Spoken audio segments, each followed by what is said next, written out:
Meaning of falsification.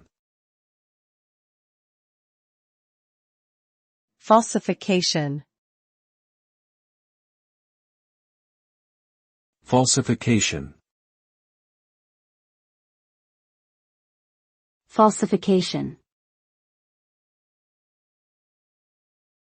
Falsification.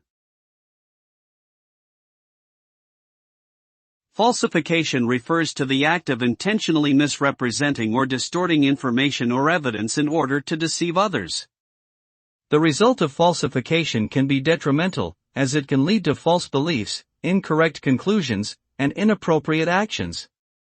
Falsification can occur in various contexts, including academic research, legal proceedings, and personal relationships.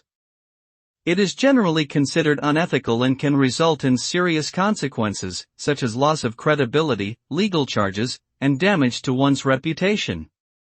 Therefore, honesty and integrity are critical in avoiding the negative effects of falsification.